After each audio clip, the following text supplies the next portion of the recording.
Hello student. कक्षा first, विषय हिंदी व्याकरण, टॉपिक भाषा, लैंग्वेज यानी प्रकरण है भाषा, लैंग्वेज। चलो आओ पढ़ते हैं भाषा। भाषा अपनी बात कहना, दूसरों की सुनना, सुनकर समझना, फिर बात करना ही भाषा कहलाती है। समझिए, अपनी बात कहना, दूसरों की सुनना, सुनकर समझना, फिर बात करना ही भाषा कहलाती है। शब्दों और वाक्यों से भाषा बनती है, यानी शब्दों और वाक्यों से भाषा बनती है। समझिए, किसी भाषा को शुद्ध रूप में लिखने और बोलने का ज्ञान कराने वाले नियमों को व्याकरण कहते हैं। यानी किसी भाषा को शुद्ध रूप में लिखने और बोलने का ज्ञान कराने वाले नियमों को व्याकरण कहते हैं। ध्यानपूर्वक पढ़िए और समझिए। बच्चे एक दूसरे से बातचीत कर रहे हैं। बच्चे एक दूसरे से बातचीत कर रहे हैं, यानी बातचीत। अध्यापिका बच्चों को शिष्टाचार के विषय में समझा रही है, यानी अध्यापिका बच्चों को शिष्टाचार के विषय में समझा रही है, यानी समझाना। अध्यापिका लिख रही है। अध्यापिका लिख रही है, लिखना। बच्चे गाना सुन रहे हैं। बच्चे गाना सुन रहे हैं, यानी सुनना, यानी बातचीत, समझना, लिखना और सुनना, ये भाषा है। यानी अपनी बात कहना, दूसरों की सुनना, सुनकर समझना, फिर बात करना ही भाषा कहलाती है।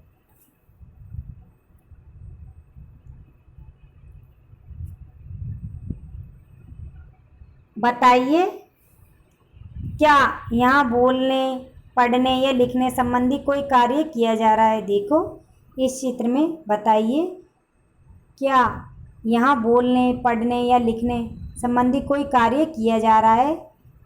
नहीं।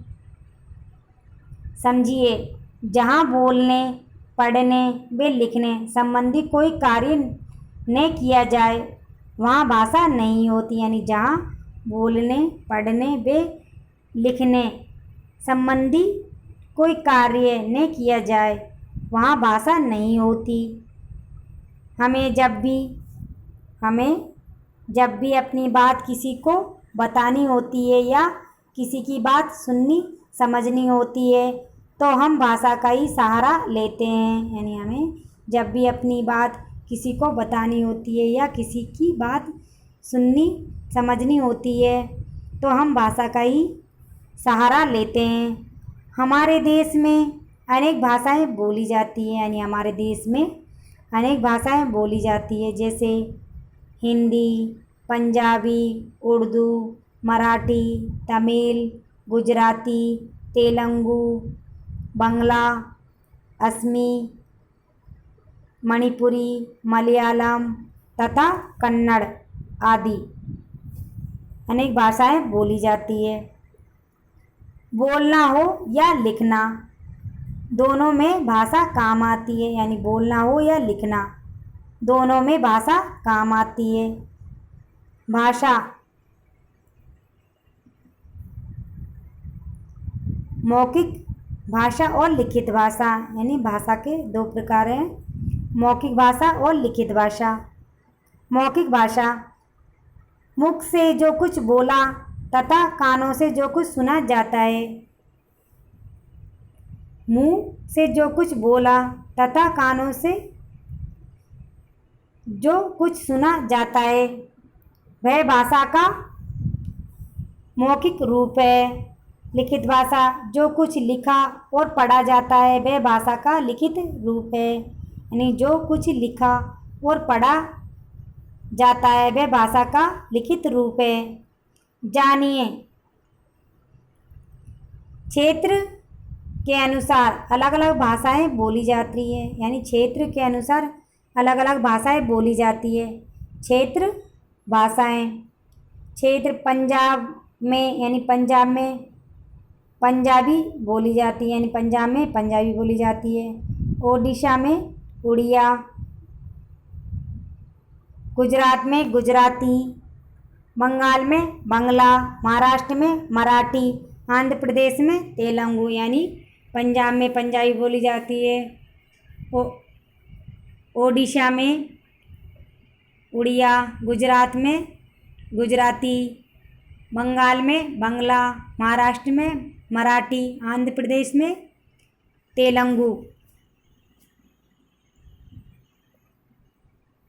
कर्नाटक में कन्नड़, तमिलनाडु में तमिल, केरल में मलयालम, उत्तर प्रदेश, मध्य प्रदेश, हरियाणा, राजस्थान, झारखंड, उत्तराखंड, छत्तीसगढ़ और बिहार में मुख्य रूप से हिंदी बोली जाती है।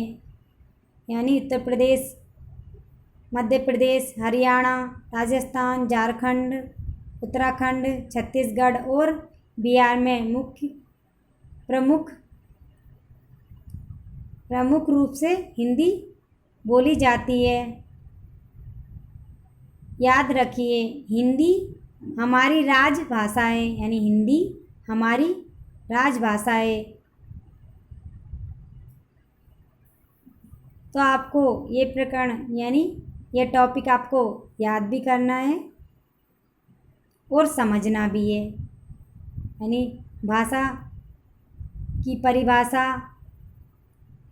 भाषा, मौखिक भाषा और लिखित भाषा, ये आपको पढ़नी भी है और समझनी भी है। नेक्स्ट वीडियो में हम इसके प्रश्नोत्तर पढ़ेंगे। इस टॉपिक के हम अभ्यास प्रश्न पढ़ेंगे। Thank you.